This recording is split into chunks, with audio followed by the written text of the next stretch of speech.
Another day, another vlog na naman tayo guys. So yun nga, dahil nga tanghali na tayo nagising, mga bandang 12:00 na rin, ay nadatnan ko nga dito si Ate Jonah at si Kuya Uji na naglilinis na. Bali lahat nga ng kasulok-sulukan ng bahay ay nililinis na. Parang general cleaning ba? Syempre pagkagising ko ay nakita ko din sila na magpapalaundry. Kaya magpapalaundry na din ako. Ang ulam nga pala namin ngayon ay alimasag. Itong huri nga pala ng kasag na ipapakita ko sa inyo, yan tawag sa amin ito ay kimpi. Madali lang nga yung tandaan kasi may 3 tuldok yun sa likod.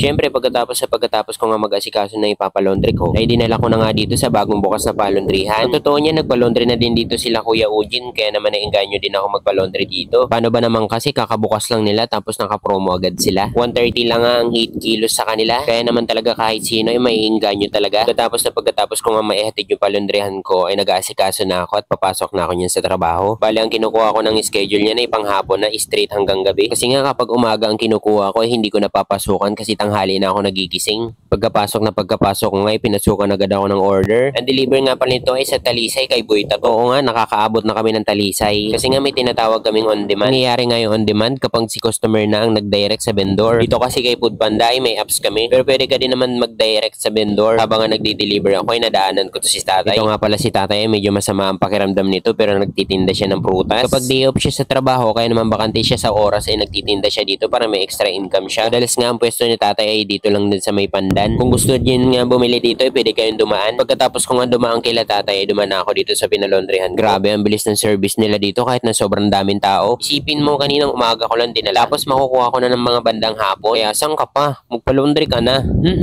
At pagdating nga ng kinagabihan ay lumabas kami ni Kuya Ujin kasi bibili kami ng alak. Masarap kasi talaga makipagkwentuhan lalo na kapag may alak. Bali dito nga sa part na to ay si Kuya Ujin yung nagdadrive. Pansin nyo ba kahit nasa labas ako ay lagi ako nakahubad? Nakasanayan ko na nga to dito sa lugar namin. Syempre pilat home ako pero dito lang sa barangay namin. Pagkatapos nga namin makabiling alak ay syempre tinimplahan na to ni Kuya. Kainuman ko lang nga pala dito ay si Ate John na si Kuya Ujin, si Nanay, saka ako. Tapos habang nagbibideo ako ay may dumaan na red horse. Hanggang dito na lang muna.